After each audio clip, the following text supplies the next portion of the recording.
Assalamualaikum warahmatullahi wabarakatuh.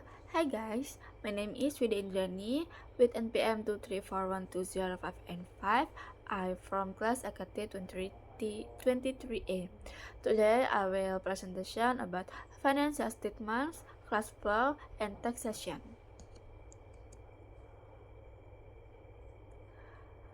Laporan keuangan dalam manajemen keuangan internasional.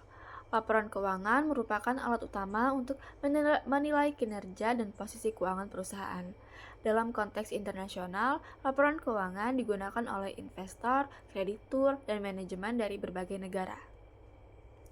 Jenis laporan keuangan utama meliputi laporan posisi keuangan atau neraca, laporan laba rugi, dan laporan perubahan ekuitas.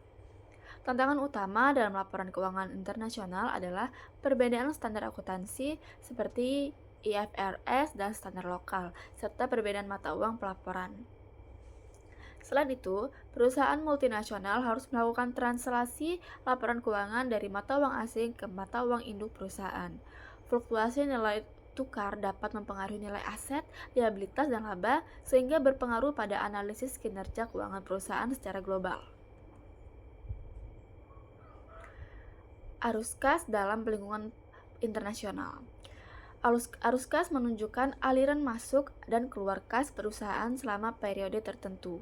Dalam manajemen keuangan internasional, fokus utama adalah pada arus kas aktual, bukan hanya laba akuntansi. Arus kas dibagi menjadi 3, yaitu yang pertama arus kas operasi, yang kedua arus kas investasi, dan yang terakhir adalah arus kas pendanaan.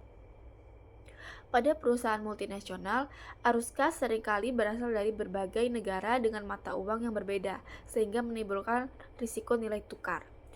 Selain risiko kurs, perusahaan juga menghadapi pembatasan repatriasi kas dari negara tertentu, misalnya karena regulasi pemerintah atau kontrol devisa. Oleh karena itu, pengelolaan arus kas internasional harus mempertimbangkan waktu, biaya transfer, dan stabilitas nilai tukar agar likuiditas perusahaan tetap terjaga. Selanjutnya adalah perpajakan dalam manajemen keuangan internasional.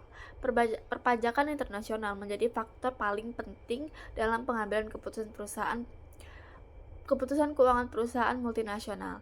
Setiap negara itu memiliki tarif pajak, aturan, dan investasi pajak yang berbeda.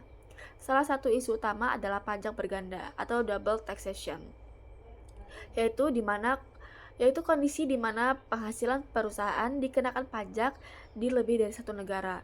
Untuk mengatasi hal ini, banyak negara menerapkan tax treaty atau perjanjian pajak internasional.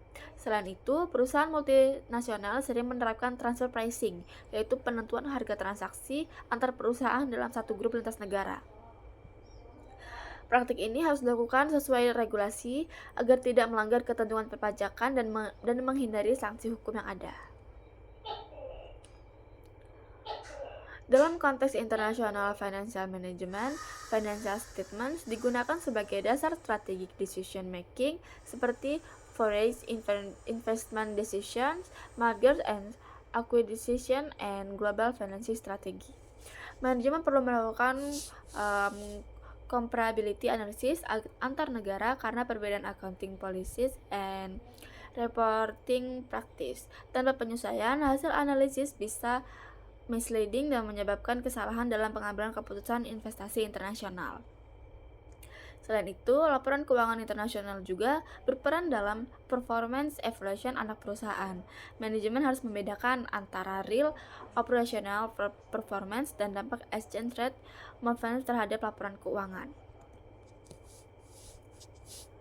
Perubahan exchange rate dapat berdampak signifikan terhadap reported earnings and asset value. Apresiasi atau depresiasi mata uang dapat menyebabkan translation exposure yang mempengaruhi laporan keuangan konsolidasi. Dalam praktiknya, perusahaan perlu menentukan functional currency yang tepat agar laporan keuangan mencerminkan kondisi ekonomi yang sebenarnya.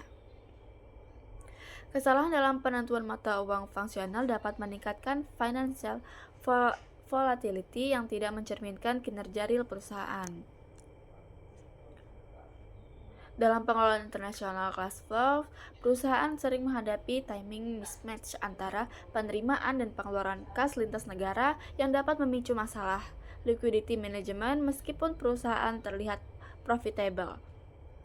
Selain itu, adanya political risk, capital control, dan country risk dapat menghambat cash mobility, sehingga keputusan where to hold cash menjadi strategis. Oleh karena itu, perusahaan multinasional perlu mengelola transaction exposure melalui hedging instrument seperti forward contracts atau natural hedging. Dalam global financial planning, pajak menjadi faktor yang mempengaruhi keputusan capital structure, dividend policy, and investment location. Perusahaan tidak hanya melihat berapa besar tarif pajak, tetapi juga tax stability dan regulatory transparency atau negara. Perusahaan multinasional harus menyeimbangkan antara tax efficiency dan tax compliance. Strategi pajak yang terlalu agresif dapat meningkatkan risiko reputasional damage dan regulatory security di tingkat internasional. Selain itu, kebijakan pajak juga mempengaruhi after-tax cash flow, sehingga berdampak langsung pada company valuation and shareholder value. Dalam praktiknya, ketiga aspek ini harus dianalisis secara integrate bukan secara terpisah. Keputusan berbasis laporan keuangan harus mempertimbangkan dampaknya terhadap cash flow timing dan tax obligation di berbagai negara. Pendekatan yang terintegritas membantu perusahaan dalam mengoptimalkan global financial performance sekaligus menjaga financial sustainability dalam jangka panjang. Financial statement, cash flow, and taxation itu saling berkaitan dalam international financial management. Laporan keuangan menunjukkan kinerja perusahaan, arus kas mencerminkan kondisi likuiditas, sedangkan pajak itu mempengaruhi net income and cash availability. Kesalahan dalam pengelolaan salah satu aspek pun dapat berdampak pada aspek lainnya. Oleh karena itu, perusahaan harus menerapkan pendekatan yang integrate dan strategik agar dapat mencapai financial sustainability di tingkat global. Dalam kesimpulannya adalah dalam international financial management, fokus utama bukan hanya pada understanding konsep, tetapi pada bagaimana perusahaan mampu memanage complexity, menghadapi global risk, dan mengambil keputusan keuangan yang strategik dan preventif dalam melakukan bisnis internasional. Okay guys, that's enough. Thanks for watching. Wassalamualaikum warahmatullahi wabarakatuh.